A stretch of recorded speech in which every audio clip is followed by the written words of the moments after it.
Hello and welcome to Star Trek Sundays. Today we're going to be discussing the rules of acquisition. I'm Victoria, and with me is my co-host T.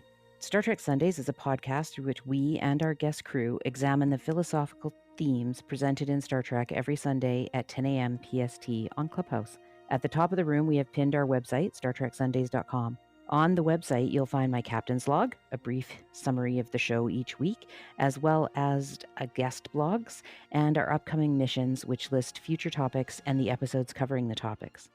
Our YouTube channel and other social media channels are linked at the top of the website should you want to listen to some of the previous shows. Last week's show has just been put up on YouTube, so if you missed that, check it out.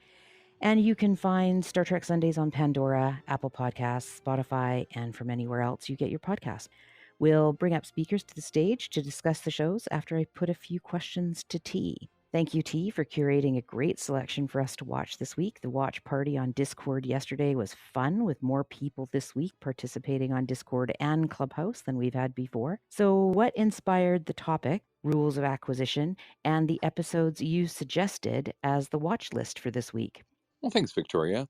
The rules of acquisition are a set of guidelines covering a wide range of possible scenarios that a Ferengi might encounter in their trading, and what to do in those situations. Now, the Ferengi are a race that's ruthlessly profit-focused, making them the ultimate capitalists, and the rules of acquisition seem to inform their every move. It's one of those really cool races that I enjoy a lot.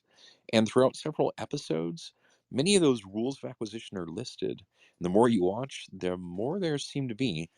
But to suggest that that's all there is to the Ferengi would be a mistake, because they also have a rich cultural history that can often parallel our own with regards to how the different sexes are treated.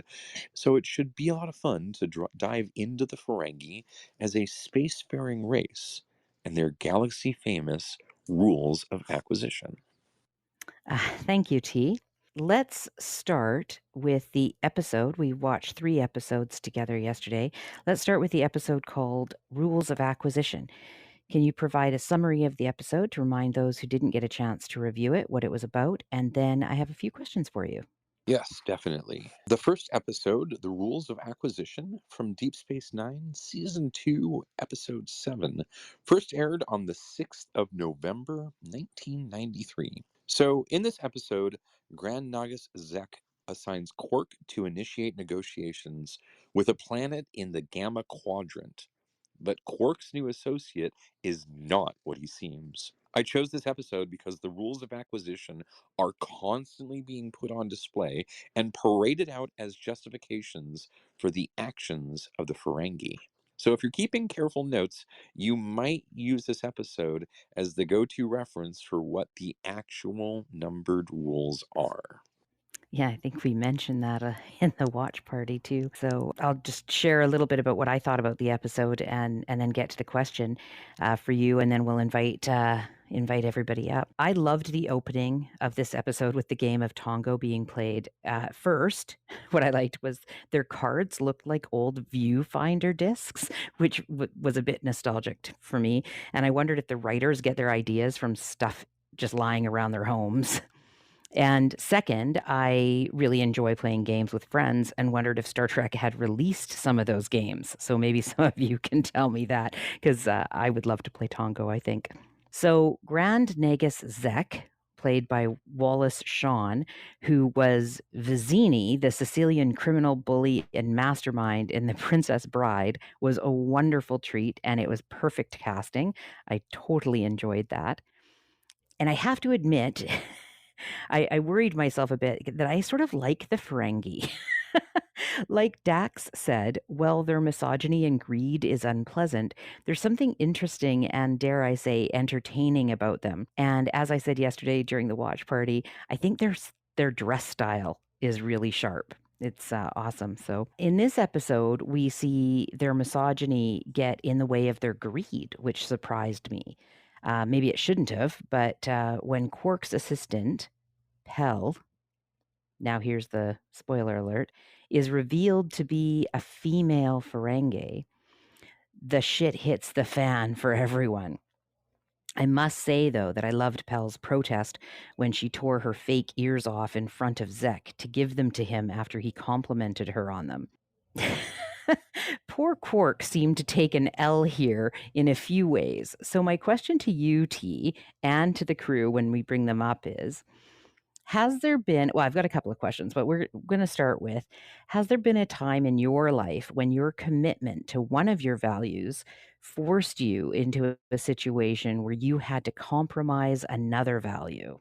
Oh yeah, I can think of a couple times. I think that when these types of things happen, it's one of those internal conflicts that we have to monologue about with ourselves. Which value do I hold more dear? Anytime that I end up in a negotiation with someone over a price. That happens to me. On one hand, I hold the value of the Ferengi. I want to maximize my profit. On the other hand, I want to make a good customer and I want to help people. There's a part of me that's empathetic to the part that these people may not have as much money as they would like, and they're negotiating because that's the budget that they're genuinely on, and I want to give them a better deal. And so I see this sort of like one value making me compromise on another value coming up all the time. It's one of those things where it's unavoidable. And I think that the rules of acquisition are very specifically in place to help guide you through those types of situations where one value is compromising on another. But then I think you're going to end up running into problems even with that, where the rules of acquisition are probably going to be, in certain circumstances, unclear, or, providing you with values that are contradictory.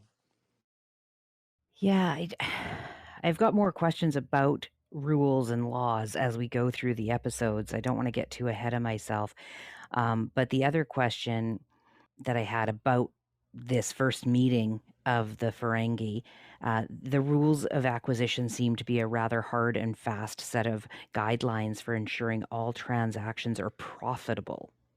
And they do seem to contradict each other at times, which is what led me to this whole like, which rule overtakes the other? Do you think humanity could develop a set of rules for governing all financial transactions that ensures fairness and or eliminates fraud? Yeah, I do. I think that the way that markets should work is when people bring their value to the market should define a set of rules for how transactions occur within that marketplace. And when those rules are broken, the marketplace should self-correct. It should enforce those rules in such a way that, ideally, they can't be broken. And so, what we're ultimately talking about is sort of, right now we don't have these systems as such, or very well. An example of these types of systems might be a chargeback. When you have a credit card and it goes, there's some fraudulent use. There's a rule in place where you can charge back that that payment and make sure that it doesn't go through. These types of rules are important, and I think that we can do a better job of building out marketplaces that enforce these rules programmatically through logic. And I think that we're trying to do that right now. There's a movement in crypto called DeFi, which stands for decentralized finance. And the idea is that you can literally just prop up a marketplace with these types of rules for ensuring fairness, and people can bring their value to the marketplace. It's the wild, wild west right now, but I think that there is value in experimenting with these types of rule based systems. Hmm. Well, we will be talking a lot about rules as we go through this episode for sure. Thank you for your answers to those questions. Welcome to the stage, Joshua, Stu, and Sean. I am going to put this to you, Joshua. Has there been a time in your life when your commitment to one of your values forced you into a situation where you had to compromise another value? Yeah, the one that came to mind actually as you were talking, and thank you by the way for inviting me. This was when I was still a believer and relatively conservative in a lot of my positions, but I think the fact that I had to consider what was the higher ideal actually helped me to be more reasonable. And then, I'm no longer a believer now, and I don't know to what extent it had that impact. I had a very close friend who was going through something very horrific and had just kind of survived it. And I don't want to really get into the specifics, so that's not really the point. And so my friend was and still is a lesbian, and we're still friends now, even after my deconversion and all these years. But at the time, I held to a much more conservative position regarding homosexuality. I was young and what have you. And it was a part of it involved a relationship she had with another woman. She was grieving over some specifics of things that happened, and it's complicated. But instead of my deep seated belief at the time that homosexuality was wrong, for whatever reason, my ideal of loving and accepting her as a human, or human, as the case may be, won out. And so I bit my tongue and uh, accepted her. And ultimately, I'm so glad that I did, because that is a friendship that has lasted throughout a lot of changes. While we're not especially close, we do have some deep, meaningful conversations now. And I would not have that as an option if I had let my commitment to a difficult to defend religious ideal keep me from being the metaphorical oasis that she needed at the time when I was, gosh, this was well over 20 years ago. Thank you, Joshua. Thank you for that very personal story. And well, I'm I've got to give you the thumbs up for the value that won out there. I think that that's And just to be great. clear, I'm an atheist and I don't believe there's anything wrong with homosexuality at all now. Thank you for making that clear. Yeah, that's a good story. Thank you for that. We have a few more people on stage, Stu, Sean, and Mishka, and Kyle and Christy. So the questions, we have two questions actually on the table here. One is, has there been a time in your life when your commitment to one of your values forced you into a situation where you had to compromise another value? And the other one is, do you think humanity could develop a set of rules for governing all financial transactions that ensures fairness and eliminates fraud?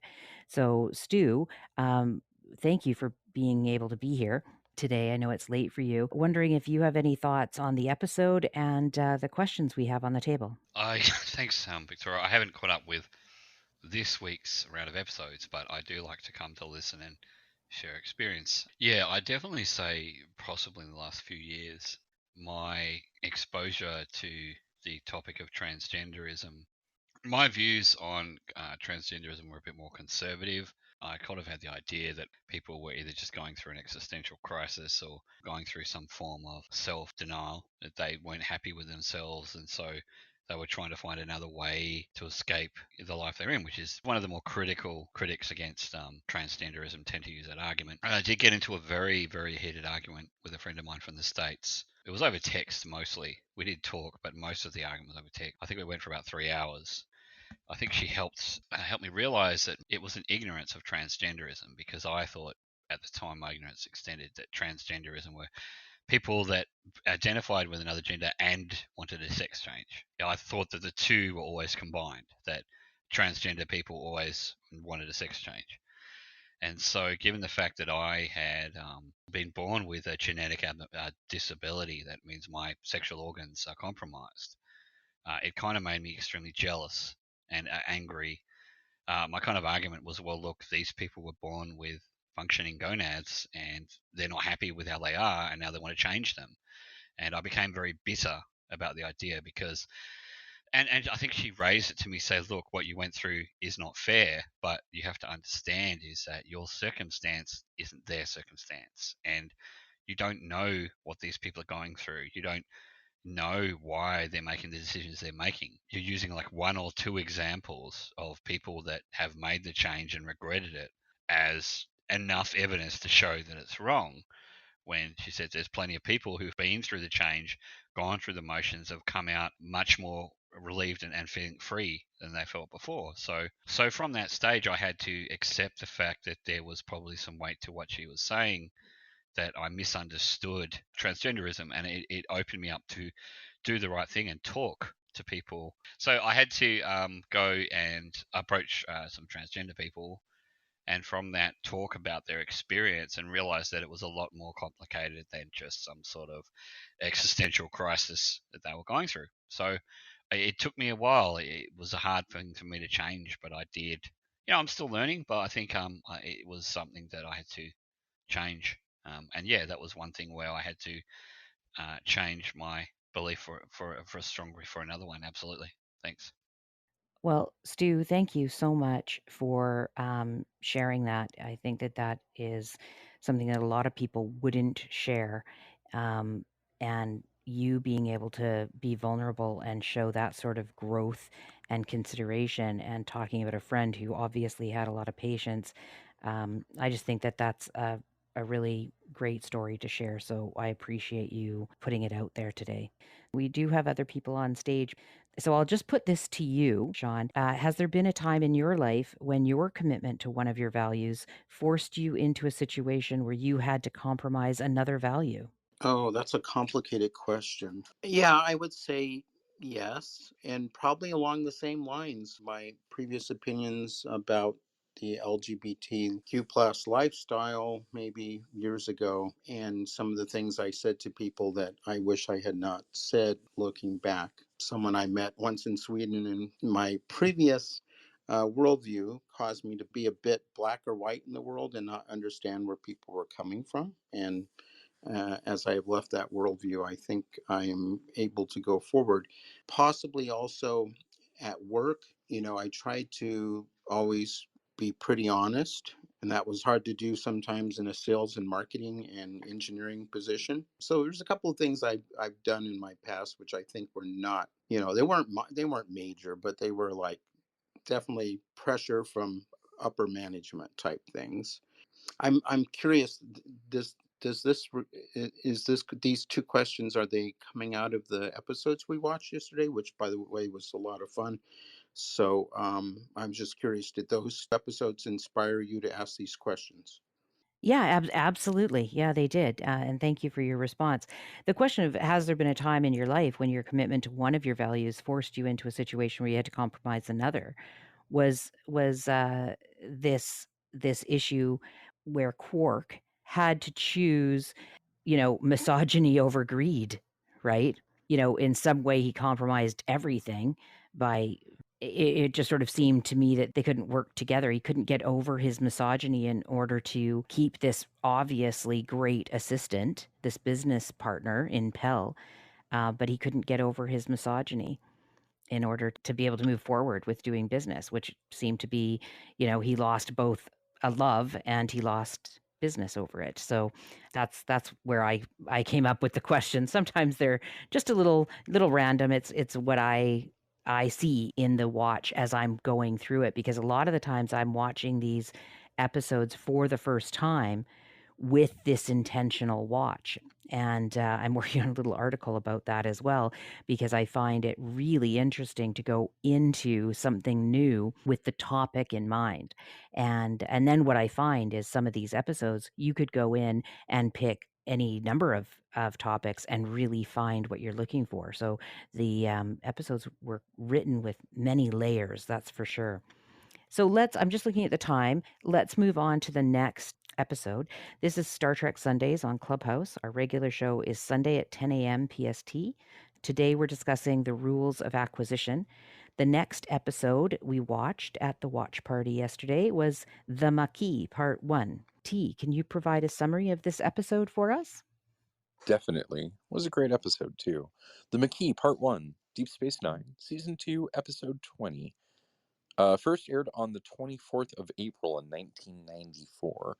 So, in this episode, a Cardassian freighter explodes at Deep Space Nine, and the Cardassians blame the Federation colonists in the new demilitarized zone for the terrorism. Now, I chose this episode because, once again, the rules of acquisition play an interesting role here, as they're compared to the Vulcan Bill of Rights, and said to be reassuring and logical, which I thought was an interesting take on the rules of acquisition. Yeah, I enjoyed that as well. So I thought this was a good and deep intro into the Maquis. And I couldn't help but notice what you had set out, but we don't talk about these things before you suggest them, so it's funny coming out of it sometimes what we all see. But I couldn't help but note that the 3 sets of laws were mentioned in this episode because we have the Ferengi Rules of Acquisition, the Vulcan Bill of Rights, and Starfleet's Federation Law. As we briefly mentioned during the watch party, it seemed like these laws are believed by the writers and promoters to be designed to be fair for all, when in fact they give the makers of the law the advantage almost every time. Or at least that seems to be the case, either as a plot device or because it is simply the case when all rules are created and developed. I think this is amplified in a small scene between Odo and Kira regarding security, because Odo insists that the ships being blown up and people being kidnapped wouldn't happen if he could have the security he wants, which is curfews and more deputies and more searches. And Kira points out that that would make the place just like it was under the Cardassians, to which Odo replies that things were safer then. And Kira retorts, unless you were a Bajoran. And Odo doesn't really have an answer to that. And so I just kind of thought that was interesting because those were, rules for the security, and yet they benefited one group of people well over another. And all this is happening while Quark is trying to make a deal with this tricky Vulcan. And I kept coming back to our theme and specifically rules, and the fact that there seems to be a need for a standard of behavior, but the line of too many rules or not enough rules is different for everybody. And this really just got me thinking about my own life, like the rules I have for myself and rules in jobs and all of that. So T, and what I'll put to the stage as well is, what is an example in your life when you struggled with either applying the rules to yourself or others, or had a conflict with the number of rules, either too many or too few? And then I have another question too after we talk about that. Yeah, there's definitely been times in my life when I felt like the lack of rules is a hindrance. Even here on Clubhouse, when we're discussing things, there can be a lack of order in which promotes this idea that people can just speak over each other and nobody can hear what the other person is saying, and no productive dialogue can occur. On the other hand, sometimes these rules lead to exactly the opposite when they're designed to do just that. They allow people to talk on and on and on for 5 minutes, 10 minutes, 15 minutes straight. And they get completely off topic, and the rule is just go ahead and let them go. So it's one of those things where there's a balance to be had. So when you sort of get to the gates of hell, and Lucifer says, all right, for all eternity now, blue cheese or ranch dressing, right? This seems like too few. This seems like we've got too few choices. But then, when people are faced with their IRAs and their 401ks, and they've got all of these options of like 50 different places to put their money, they've got too many rules. It seems like there's some balance to be had. More is good and it leads to freedom, but too many is bad. It leads to analysis paralysis. And I'm not sure where that sweet spot lies, especially for me. It seems to me that it's one of those things where we need to sort of balance that effectively, both within our own lives and in the society that we live in. Thank you. Appreciate that. I'm going to take this to the rest of the stage and then regroup for um, my second question. Kyle, are you there? Yeah, I'm here. How are you, Okay, Victoria? good, good. Good to see you. So, what What's an example in your life when you struggled with either applying the rules to yourself or others, or had a conflict with the number of rules, either too many or too few?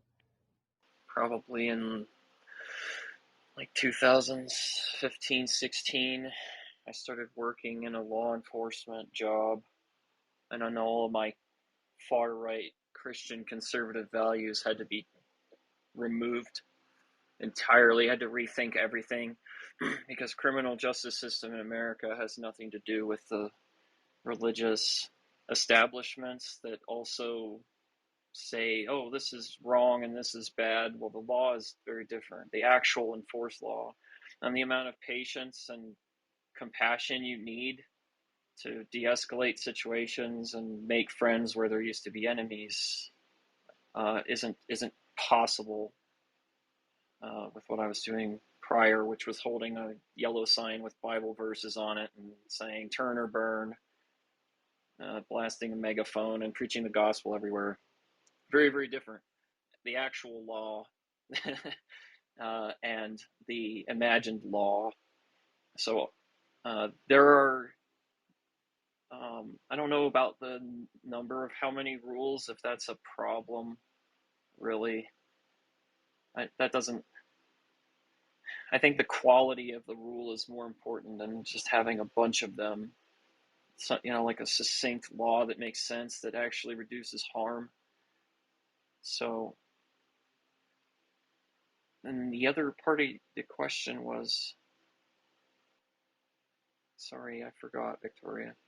Oh, no, the whole thing was just what's an example in your life when you struggled with either applying the rules to yourself or others, or had a conflict with the number of rules. But I really like what you shared about having having to change what you thought because of the difference between the real law and the imagined law. And so I just wonder, is that an example of how you struggled? And I, if you don't mind me asking, Yeah, I'm wondering what helped you get through that struggle? What made you develop and be able to apply the real laws versus the imagined laws? the promise of rehabilitation and healing. If I caught anybody, we would just treat them with respect. I even had to yell at some of the Seattle Police Department because they would come into the detention room with us and stand there and kind of puff their chest out or even try to start something. And I would say, calm down, everyone's being recorded, audio and video recording. It's okay. They're cooperating, right? The promise of rehabilitation, like that people heal. Crime isn't like a thing that, oh, you're done now that you've sinned. You're destined for eternal punishment. It's more like someone is hurt and you can help them. Right? My whole mind had to change. It took many years. It took 2 years of struggle. So I like that you say, what was a time in your life? It was a long time. It took a long time to completely undo the tangled knot of what I was thinking was, I'm helping people by telling homosexuals that they are sinful and hellbound. No, no, no. Everything had to change. It was, now I listen to them and now I learn from them. And now they're not evil, they're not wrong, they are full of love. And that is, a complete 180. But that was me healing. I felt like deconstruction is a form of healing. So that's what made me continue, is because of the promise of rehabilitation. Thank you so much for sharing that. That's a wonderful story. It's always sad when we think about ourselves before we healed and before we changed and maybe became more open to things. And yet I enjoy hearing stories of people changing because it gives me hope for other people that I might meet, and I might disagree with, or they might have very rigid beliefs that are harmful to others. And yet I can hold out hope that they will change and be more embracing in the future. So thank you for sharing that story. All of you have shared great stories. T. Yeah, my girlfriend has one rule, and that is don't suck. And it feels like that's a rule that embraces a lot of the things that you've been talking about, Kyle, about just not sucking, right? And it was such a great share that you did there about the growth and learning that, and I respect that so much. So thank you for sharing. Yeah, thank you. So we have Christy and James on stage. Christy, do you have an example of a time in your life when you struggled with either applying the rules to yourself or others, or you had a Well, conflict with the number of rules? well, I think that um, I constantly have a conflict with the number of rules. I am a business owner and a chiropractor, and um, there are a lot of rules. Especially, I happen to live in California. There are a lot of rules about how you're supposed to run your business, what you're allowed to do, what you're not allowed to do, um, and it's yeah, it can be really frustrating um, because there's just so many things that I have to follow, and sometimes it actually even compromises the care that I'm able to give, which is a reason why I do not accept insurance, because insurance is an even further complication of the rules and regulations, essentially, that you are required to follow. And I know that taking insurance compromises my ability to really heal someone, so I don't do it. But I still have to follow all the other rules that are in place, and yeah, it's pretty frustrating, honestly. So I don't know if that's a the kind of example you were asking for, but that's what I thought of when you asked that question. So I'm gonna yield the mic. Oh, sure. No, I appreciate it. These questions are just put out as prompts, make us think a little bit more, make us examine the episodes. I think the writers of the episodes, at times, they just wanted to put out something that was enjoyable. But as we've seen from a lot of the watch parties that we've done and the discussions we've had, there's a lot more to examine in here. I'm going to put the next question for this episode to T. The rules of acquisition are compared in this episode to the Vulcan Bill of Rights and described as logical and reassuring. Are bills of rights or Bill of Rights something that can be completely logical, or is there always going to be a need for some room for interpretation through an emotional lens? That's a tricky question. I want to say that they can be logical. I want to say that they can be programmatic. I want to say that you can define a function that you can give a specific input to, and you're always going to get a specific answer out of. But I don't think that's a reality.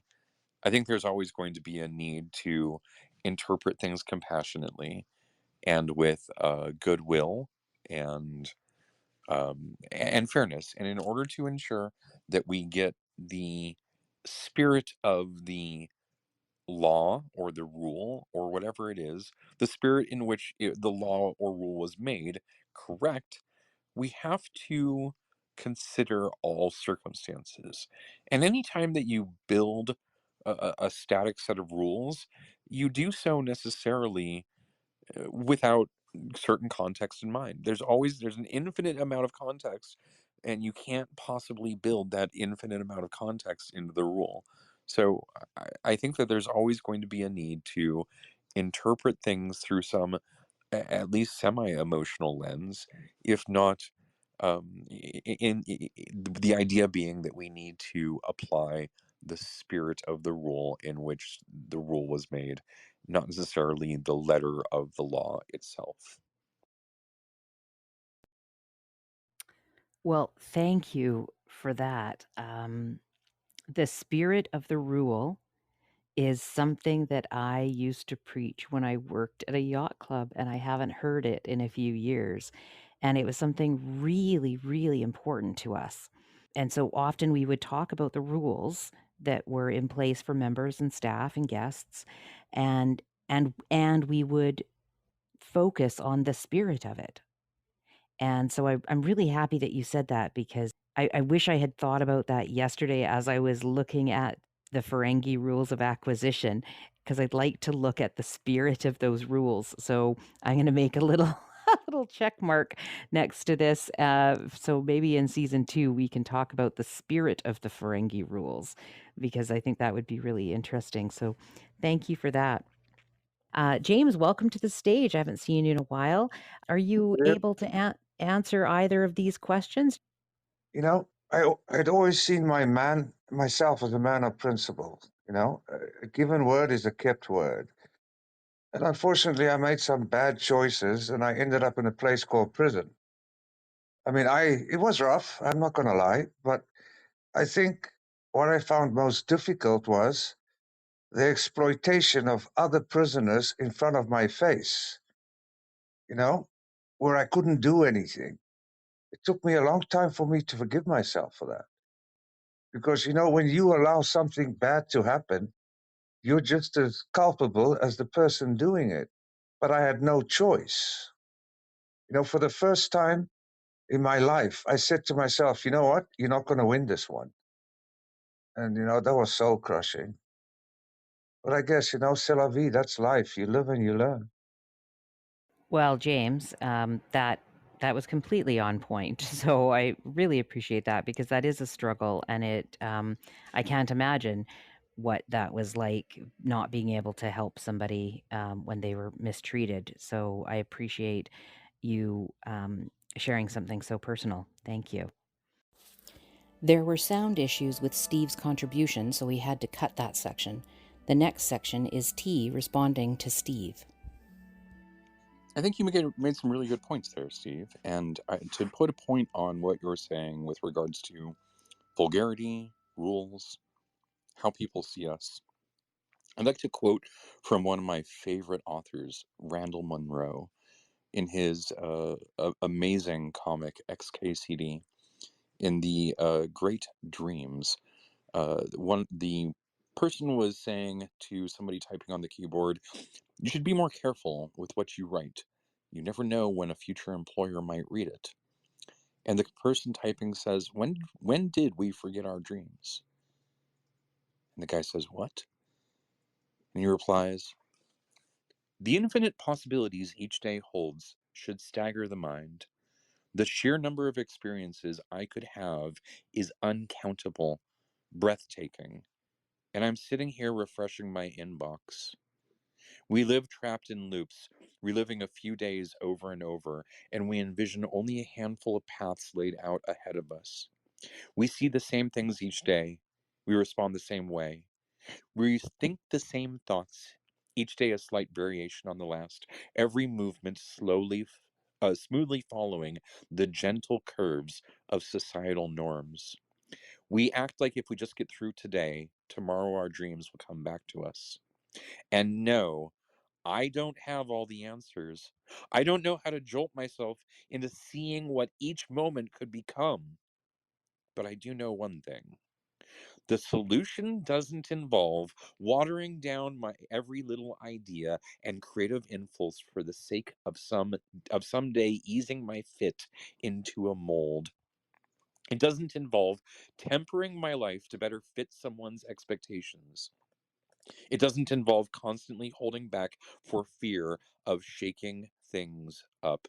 This is very important, so I want to say it as clearly as I can. Fuck that shit. That was epic. That was beautiful, T. Respect, brother. Yeah, Beautiful. Oh, dude, I love your words.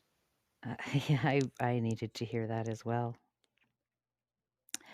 Thank you, T. That was great. I like the way your brain works. I think at this time we will move on to the next episode.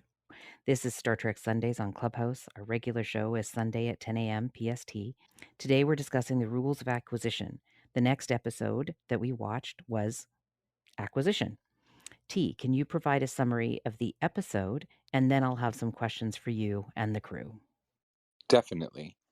Acquisition from the Enterprise, Season 1, Episode 19. So, in this episode, a group of Ferengi thieves stun the Enterprise crew and begin looting the ship. Trip Tucker is the only one to stop them, but can he do this in his underwear? I chose this episode because the Ferengi take over the Enterprise, and once again, the rules of acquisition are a force to be reckoned with, but this time we get a different view of them and of Trip Tucker as well. Thank you for that. Yeah, this American hero in his underwear, I don't know, it it reminded me of like a 90 or a 1980s TV sitcom in some way. But this was my first viewing, the first episode I've watched of Enterprise, and I did really enjoy it. I do like these kind of prequels because it always feels a little bit like fan fiction, and I know that sometimes fan fiction is better than the original and sometimes it's not. And I've read a lot of stuff about Enterprise, but I am looking forward to digging into it. And I just wanted to put it out there too, because I forgot to say this earlier. On a side note, if anyone listening knows of any fan fiction for Pell, our Ferengi businesswoman, please let me know because I would love to read it. So first, one of the things I noticed, which I thought was kind of funny, was I was delighted to see lemon meringue pie on the Enterprise. It was just nice to know that our classics will endure. And during the watch party yesterday, we all noted that in this episode, there were fewer Ferengi rules of acquisition. I think close to like 100 fewer than in the later dated episodes, meaning that their rules developed over time. Certainly, I referred to too many rules in my comments about the Maquis episode, but this one made me think about how groups refine their rules and standards over time, even over hundreds of years. Like the famous amendments to the Constitution of the USA, I've always found it perplexing that supporters of the Constitution and its amendments are often rigid about changing or developing it for modern times, despite the title of whatever rule they're enforcing, including the word amendment. So that always blew my mind. Maybe we should just add rules, and I don't know how that all works. There were some quirky bits in this episode, like the Ferengi calling the humans aliens because they didn't know the name of the species yet. So that was kind of fun. And I enjoyed the bit where they tried to communicate with Porthos. I think it's Porthos, the beagle, and I thought it would have been great if the pet was a talking parrot or a mynah bird that kind of sounded like it was speaking in English. That anyway, I cracked myself up. But the convo that struck me the most, maybe, is one between Archer and Krem. So Krem was the Ferengi who was the one that was told to do all the labor, the menial labor. And Archer says, "What do you need all this for anyway?" Because they were stealing all this random stuff. And it says, you seem to already have plenty of technology. And Krem says, "One can never have too much. The rules of acquisition say expand or die." And Archer says, "Rules of acquisition." And Krem responds, "That's rule number 45.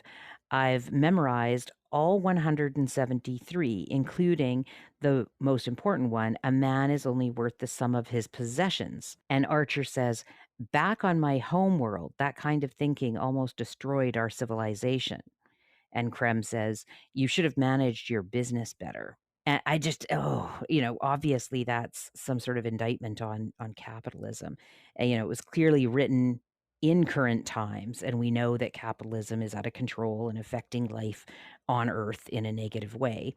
So I have a couple of questions here, but my first one is to T. It did make me wonder, so I'm going to ask you this. Will our acknowledgement of this fact motivate us to make changes to our own rules of acquisition in the coming years and decades so that the future humans can say that we were almost destroyed? Or do you think we'll just keep going on this path and be destroyed? Ooh, what a great question, Victoria. Because as you know, I'm writing Horizon City, and in my book, we definitely took the latter path, where our attempt at writing these rules of acquisition eventually leads to the destruction of us. And I think that that is sort of the path that we keep following.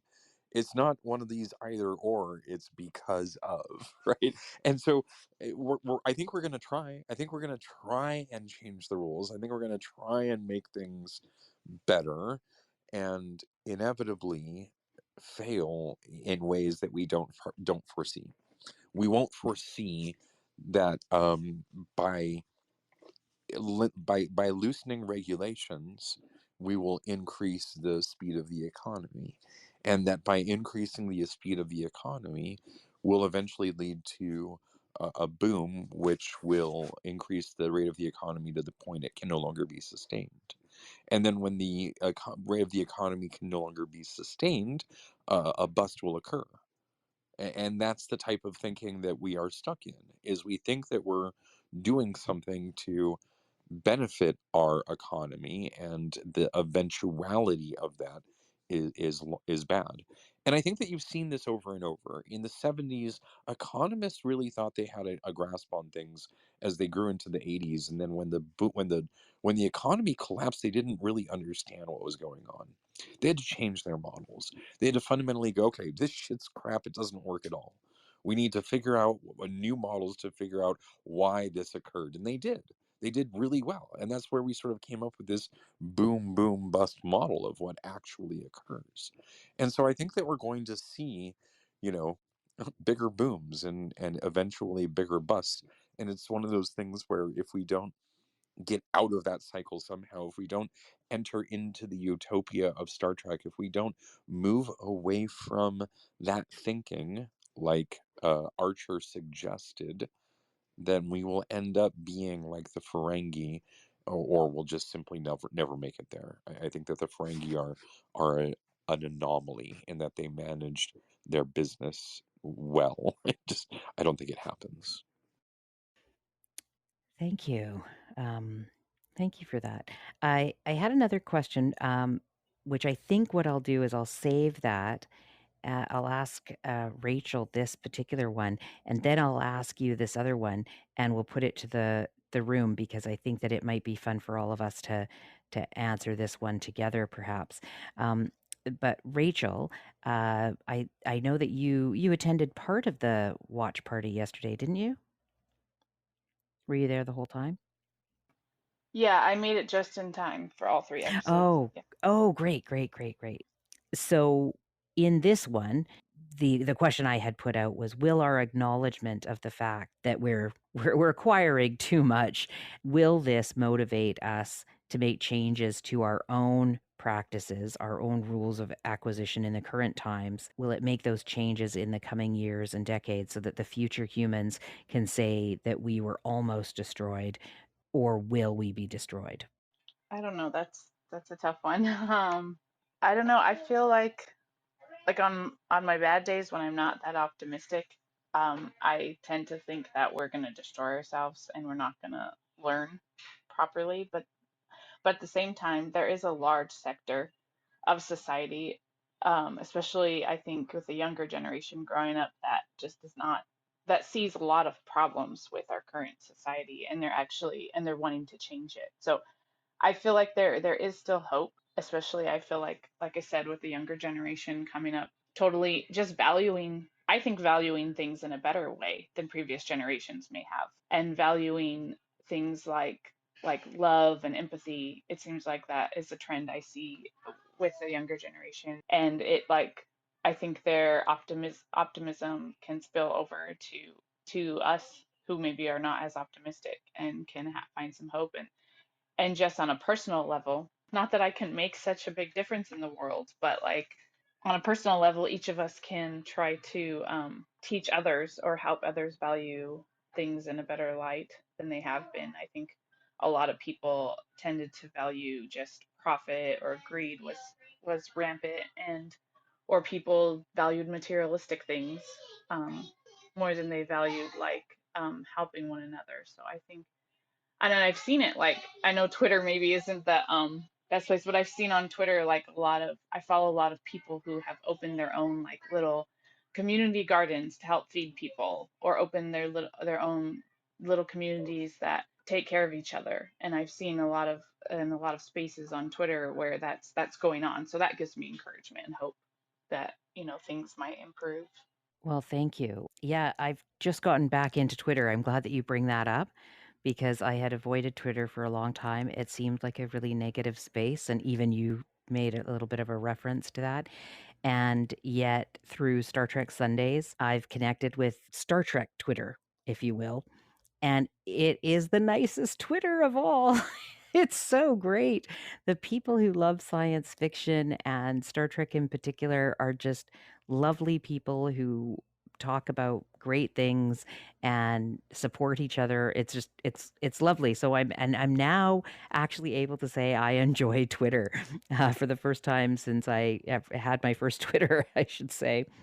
I have another question that I'll put to T, and then we'll go through starting at the top again. It's revealed in the episode, this particular one, that the number of rules of acquisition are significantly less than what we are used to, which is explained by the fact that the Enterprise series occurs well in the past.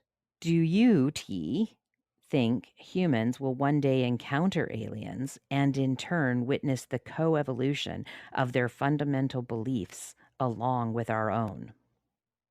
I do, and it won't be in my lifetime. I do have hope that eventually we develop faster than light travel that isn't subject to the rules of relativistic travel, where we have time dilation and all those nasty effects to deal with. And we travel amongst the stars as a race. We become, a spacefaring race. We we encounter aliens and we co-evolve. I just don't think it'll happen anytime in the next, I don't know, 10,000 years, maybe longer. It's going to take a lot of time for that technology to develop. And there's going to be a lot of, dead people along the way. So it's one of those things where you have to look at the long now. What can we do today that will support the development of that in the future? These are the types of problems that, if we start to recognize where we need to be 10,000 years from now, we can start to look at how to solve these problems so that when we reach 10,000 years from now, those problems have been solved. And I think that's one of the most important things that we can do as a spacefaring race is look beyond our own lifetimes to see the coevolution of us along with the rest of the universe. I'm not sure about that. To be honest with you, I don't see mankind living for the next 500 years, 1,000 years. I mean, I would like to hope that one day we could all overcome our differences and work together as a collective. But then, we stumble upon that factor of humanity, individual greed. So, I mean, I would like what you just said, T, to come into passing, but I lack belief, rather. I don't know. Well, I think you're right, Jim. I think there's a real danger that we are going to harm ourselves as a race, right? And there's something that we can do to prevent that. And that's another perspective. 500 years.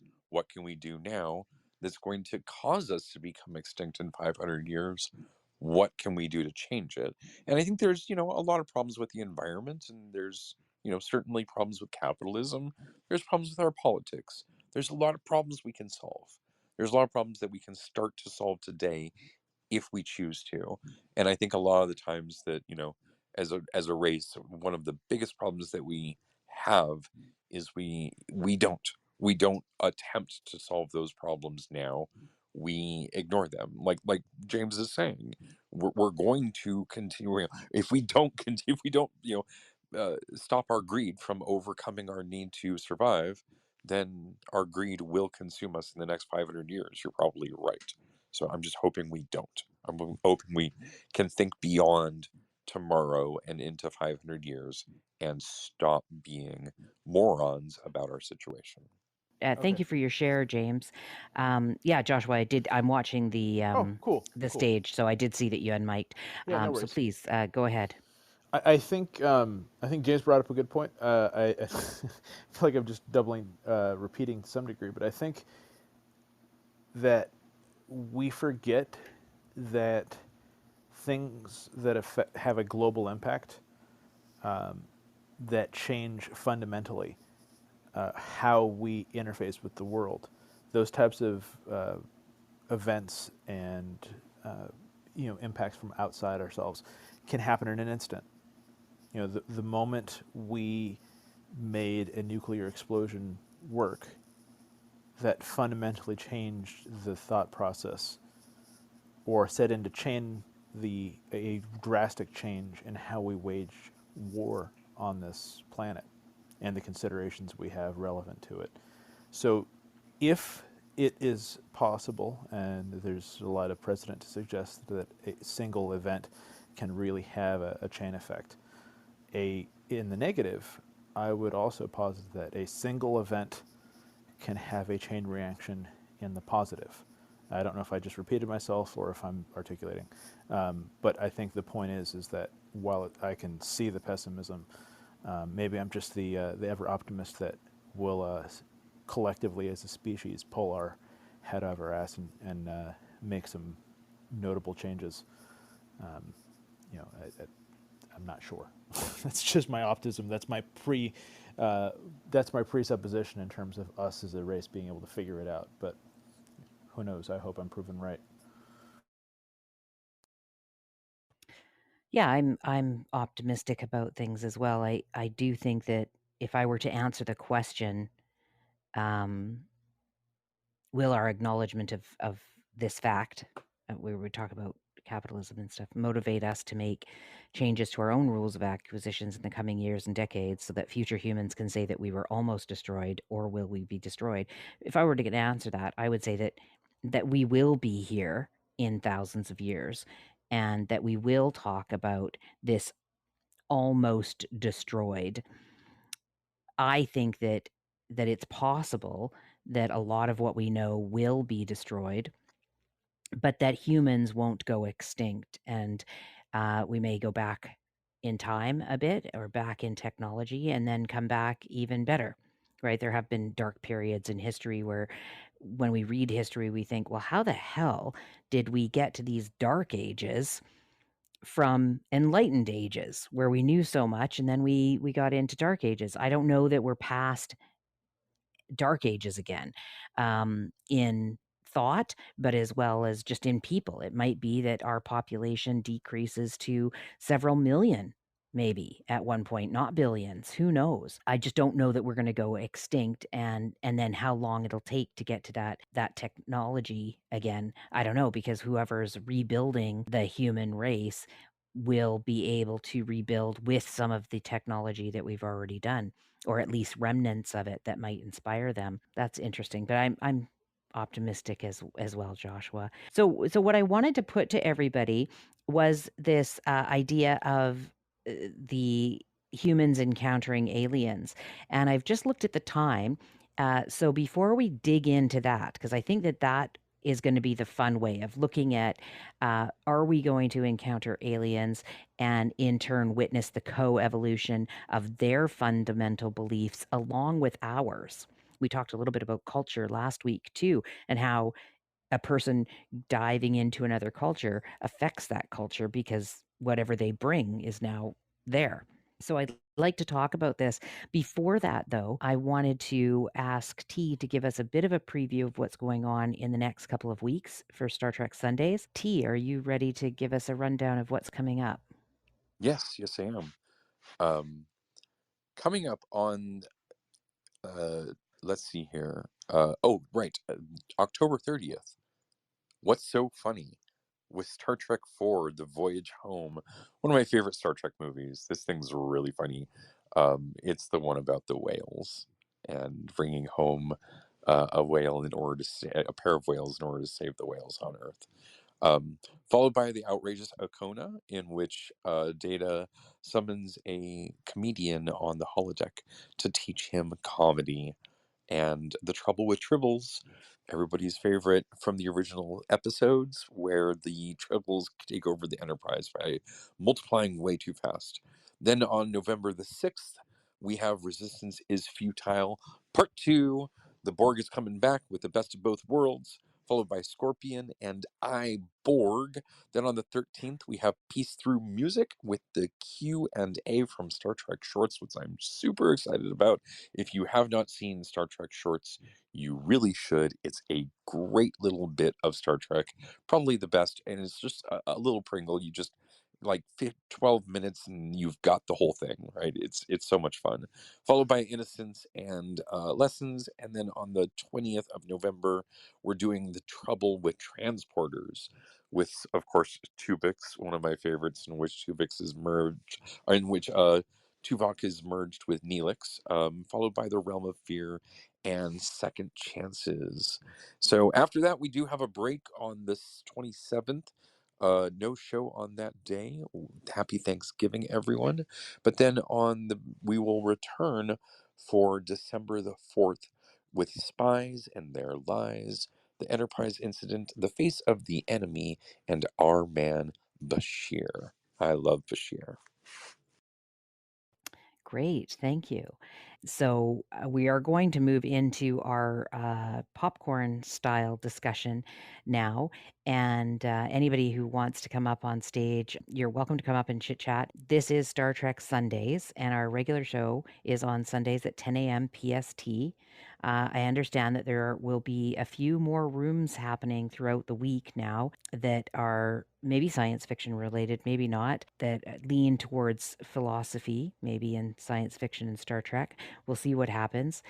But at this time, I just want to put the question about aliens back on the table. So you don't have to have seen this episode to understand the question. I think that's what's groovy about this room. So it's revealed in the episode Acquisition that the number of rules of acquisition are significantly less than what they used to be, or they're significantly less than what we are used to because we're watching Star Trek in the future. And so this is explained by the fact that Enterprise series occurs well in the past.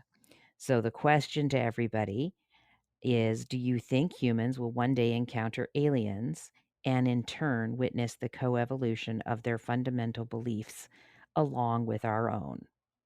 So, Io, did you have any thoughts? I guess a few. The idea of like acquisition and rules, that's like a very Ferengi thing, right?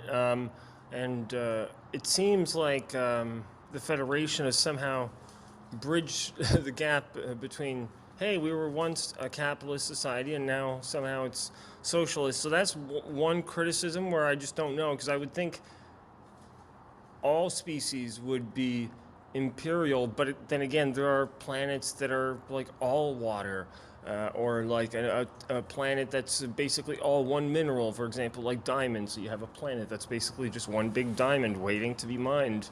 So does the universe actually need rules of acquisition? And to what extent did Star Trek maybe try to add some diversity that might not be there? But, you know, in terms of the kind of civilizations and species that we think of, well, some people think that aliens will like music, others don't think so. They think aliens will not have music at all. So the diversity that we have here on Earth will definitely show up in some species at probably a planetary level. So maybe a planet of economists. Maybe it's like a planet where Amazon just took over.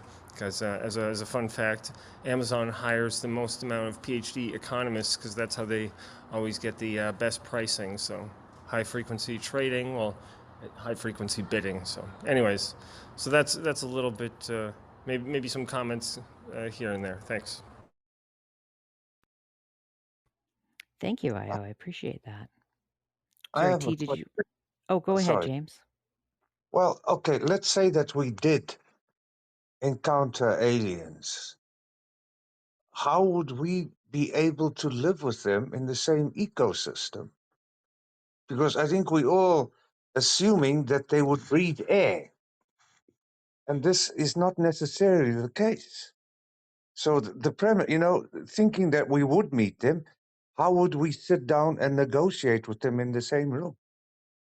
Yeah, it might be difficult. They might always need to have a space suit, kind of like what's his name, Valiant Thor. If you Google Valiant Thor UFO conspiracy, there's such an individual who apparently had a suit on all the time. So in terms of atmosphere, absolutely. The immune system of an extraterrestrial species, although it would not be primed for our planet, they would have repair mechanisms like all the amazing things that we see in each of the animals. So there's worms that can repair themselves. Elephants can't get this type of cancer because they have a few copies of a specific gene. Imagine a species that took all those, cherry picked all those great ideas and put it into one. Would we even be able to share the same space? No, because every exhalation is something on the order of 10,000 viruses, regardless of whether there's water droplets or whatnot. So just to put it into perspective, that's what it means to interact with an extraterrestrial. You're already sharing the pool. So Io and James, you bring up some really good you make some really good points, and I appreciate them. Although don't wreck the fun. We do see in some of these episodes that some of the aliens have different breathing devices and such, and I think that's to counter some of these statements and claims and questions about this sort of thing. But let's say, because they do talk about M-class planets being planets that are like Earth, let's say for the sake of the discussion that the aliens do breathe the same way we do, even if they have giant ears or noses or whatever, would we then witness this co-evolution of their beliefs along with ours? And I guess, I mean, we could do that. Do countries do that, right? Rabscuttle, I know you left and came back. Did you want to test your mic again? Then real fast, the Enterprise series is like the series, like the what was it, seasons 2 and 3 were all about the non-humanoid aliens and how they're having to interact with humans. And in fact, that's one of the reasons they were exterminating them is because they couldn't live with them. Oh dear. Okay. Well, I haven't seen all of it, so or much of it. So that's interesting. We'll have to review that. Yeah, they just Add it look to at the us as list. a conduit. They just look at us as, hey, you're just a space where I can occupy so that I can survive. You're not that important. You're like a million years behind us. Oh, Rachel, go ahead. Okay, well, I was just going to say, is anybody of the opinion that we've already encountered aliens? Because, like, recently, with the whole UAP phenomenon and the government finally revealing that they have been investigating these sightings that other people in even like their own pilots or whatever in the military have reported encounters with basically UAPs or whatever. So is anybody believing those reports, or do I you think believe If I it's had to make a bet, 99% for $100,000. That's kind of my confidence quantified. I believe I it's would be probable. like, Yeah, Okay. I believe it's highly So, likely. Highly. yeah, I figured everybody would, and No, I we have believe it not. now that No. because Rachel, you sounded like you were on a spaceship. Oh, so no, I'm 99% chance we have not. The UAPs are going to be man-made. Oh, okay. Ah, Well, thank you, okay. Deep State. Thank you, Rapscuttle from the Deep State. Yo, shout out to the Deep State. So this will be one of those after hours debates, hey T. I could say Yeah, more, but that that's was classified by the Federation. Sorry. Io. Yeah, it was Rabscuttle who said that that he thought that they were man-made, and I don't know whether he's being serious. He sounded serious, but I also know he's a little bit of a joker as well. So Joshua, Sean, Kyle, Christy, I haven't heard from you guys in a while. What do you think about all this? How about you, Joshua? What do you got to Yeah, share? I think because my excitement for a couple of personal incidents, I was going to ask the question that Sean was answering. But to the second question, to bring it back around, assuming we survive and assuming we interact with another culture that is beyond this planet, I don't think, I don't know, see how we couldn't co-evolve. We have different cultures just within the species known as humans that we've already influenced each other for good or for ill. So anytime that we have any kind of social interaction, I don't see how we could avoid impacting their culture or vice versa, just by virtue of the contact with another race. Yeah. Yeah, that's interesting. I mean, you just ended with another race, but I'm thinking of the species on I'm Earth sorry. even. If I said race, maybe I'm thinking to D&D. Oh, oh no, but we talk about race as well. Like I had put it out there a little while ago, and maybe that was the what put it in your head was we do our rules for our own countries co-evolve with other countries and other governments. And while we're the same species, we have different cultures and different beliefs, but they do co-evolve for sure. But then when you were talking, I was thinking about species and how the different species on Earth influence each other. And I think obviously we know we're conscious of our influence where others might not be. Maybe I'm going way off onto another tangent here, That but it speaks is to an no, actually, interesting thing to think about. I'm sorry to interrupt you, Victoria. No, That no, absolutely please, yeah. speaks to my point because I didn't really go too deep because I was just speaking in terms of cultures that we can more clearly understand. But absolutely, dolphins interact with humans, and there are pigeons now that rely on people feeding them in the park. That they've adapted to their interaction with us. So I don't think you're at all far off. I think Oh, that's don't get me started on the pigeons. They're all around me right now. There's like 35 pigeons in my area, and now I feel obligated throughout the winter. And I'm like, how much is this costing me? It's gone from like $1 a few days to like $4 or $5 a day now in seeds just to maintain this. yeah. A coffee habit would be cheaper, right, Io? Yeah. T, what are your thoughts on all of this? Well, the question got asked about how would we communicate with these alien races, and I think it's important to look at that because the answer would be math, math being the universal language. So I think long before we actually see or encounter these, alien races up front, we will radio them. We will, subspace them as it were. We'll have contact with them and we'll establish communication and protocols and boundaries and all of that. And I think it's those protocols that it will eventually allow for, these opportunities to interact with alien races. But we got a bunch of problems to solve before that. Before we even talk about, how we have to talk about how we're going to get there because, relativistic travel just isn't going to get us to where we need to be with regards to this. Hmm. It's funny that we're thinking about all of this hundreds of years in advance of it happening, perhaps, right? And then I think, like, was that what Da Vinci was doing? Because he was thinking about things that only came about 300-400 years after he thought about them. I think we do have to think about these things in order to get the ideas out there, and then somebody says, "Oh, I think I know how to make a part for that," or "I think I know how to get closer to it each time." But it does seem kind of funny to be doing that. So that was just my thought on it. Right there, I think you pointed out that Da Vinci was doing this. I think that our best and brightest minds were quite literally way ahead of their time, and I think that you see that with Star Trek. I think that you see, uh, you know, Picard picking up a tablet long before there were iPhones and iPads and stuff like that.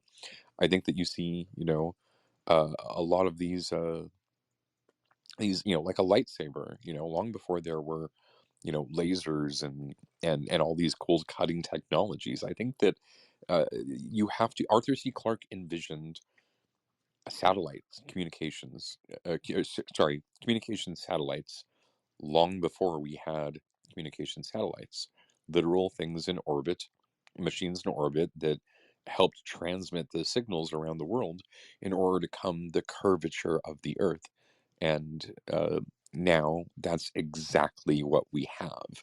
And so I think that our best and brightest minds do need to think 400, 500, 1,000, 10,000 years ahead of their time. If I may, actually, there's an individual by the name of Jamie Meitzel. He did a episode on Joe Rogan's podcast, and he talked about how scientists are great at thinking about 4 or 5 years because that's usually on the scale of their graduate degrees or projects. But if you ask scientists, where do you see your work in 70 years, very few of them had even conceptions of what that meant. And so I think there's a movement in trying to get people in the West a little bit more excited about science technology. And there might be some underlying issues with filtering of, for example, TikTok. How TikTok filters in one country versus another affects the youth. So if you don't get exposed to Star Trek as a young person because you keep getting stupid bottle challenges, it's hard to foster and help nurture a sense of, boldly going. And I say this as someone who had cancer, now made it through the cancer, and now I'm trying to give it back, or pay it forward, as it were, by working on something that resembles a tricorder, something that can very quickly tell you whether you have a certain pathogen or not. And it was inspired by science fiction, and quite literally to the folks in the lab, I said, hey, well, what if it works? Who cares that it came from Star Trek? That's great. That's the best kind of free that we can get. The one that comes from science fiction, so people have already been thinking about it in either the other works or theoretical papers, because oftentimes a physicist will come up with an idea and they'll just write out the theoretical framework, and then somebody else years later will come along and do something experimental. So it's a very exciting time, and as you can see with my picture here, I deep faked myself as Riker, because hell yeah, Star Trek is pretty awesome, and he has the best maneuver in all of Star Trek, the Riker sit-down chair maneuver, right? Yes. Well, thank you for that that story. And yes, the Riker over the leg over the chair is classic. Thank you. Yeah, the I love the Riker maneuver, but I just think that it's such a important part that we recognize that we do get to stand on the shoulders of the giants that came before us. Every bit of my work stands on the shoulders of the giants that influenced me in both writing fiction, in my work in programming, in everything, you know and it is by far and away the most exciting time to be alive. We are the best generation, and we need to utilize that so that the next generation in turn becomes the best generation. Well, those were those were great. I think that that's probably a really good note to end the room on. What do you think, T? Yeah, absolutely agree. It was a great room too, guys. Thank you. Yeah, they were really good answers to some questions, and I really appreciate everybody taking the questions seriously.